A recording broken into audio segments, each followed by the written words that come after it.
നമസ്കാരം. അറട്ടൈ ആപ്പ് അങ്ങനെ എളുപ്പം ഉണ്ടായതല്ല. അനുഭവം പങ്കുവച്ചിരിക്കുകയാണ് ശ്രീധർ വെമ്പു. ഇന്ത്യൻ ടെക് ലോകത്തെ ചർച്ചാ വിഷയമായി മാറിയിരിക്കുകയാണ് ഇപ്പോൾ അറട്ടൈ.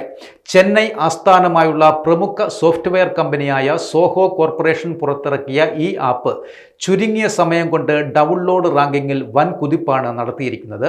കേന്ദ്രമന്ത്രിമാരും മറ്റ് പൗരപ്രമുഖരെല്ലാം പിന്തുണയുമായി രംഗത്തു വന്നതോടെ ആപ്പ് കൂടുതൽ പേരിലേക്ക് എത്തുകയും ചെയ്തു.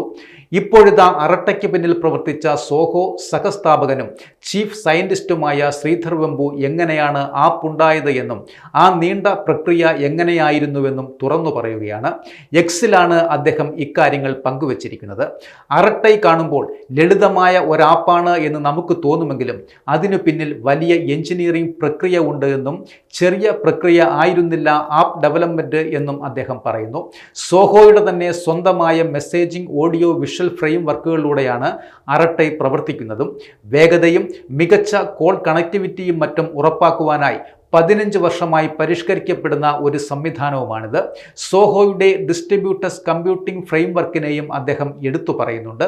2 ദശാബ്ദമായി സെർവറുകളിലേക്കും ഡാറ്റാബേസുകളിലേക്കും കുറ്റമറ്റ രീതിയിൽ വർക്ക് ലോഡ് വിതരണം നടത്തുന്നത് അവയെ ആശ്രയിച്ചുമാണ്. അതേസമയം തന്നെ റിസർച്ച് ആൻഡ് ഡെവലപ്മെന്റ് ആണ് മറ്റൊരു പ്രധാനപ്പെട്ട കാര്യമെന്നും അദ്ദേഹം പറയുന്നു. താൻ ഇപ്പോഴുള്ള തൻ്റെ മുഴുവൻ സമയവും റിസർച്ച് ആൻഡ് ഡെവലപ്മെന്റിനായി മാറ്റിവെക്കുകയാണെന്നും ആളുകൾക്ക് ഇനിയും തങ്ങളിൽ നിന്ന് ഒരുപാട് കണ്ടുപിടുത്തങ്ങൾ പ്രതീക്ഷിക്കാമെന്നും അദ്ദേഹം കൂട്ടിച്ചേർത്തു. ആപ്പിന് പിന്നിൽ പ്രവർത്തിച്ച ടീമിൻ്റെ സമർപ്പണത്തെയും അദ്ദേഹം എടുത്തു പറയുകയും ചെയ്തു. 5 വർഷത്തിന് മുകളിലായി തങ്ങൾ ഈ ആപ്പിനു വേണ്ടി പണിയെടുക്കുകയാണെന്നും അദ്ദേഹം പറയുന്നു.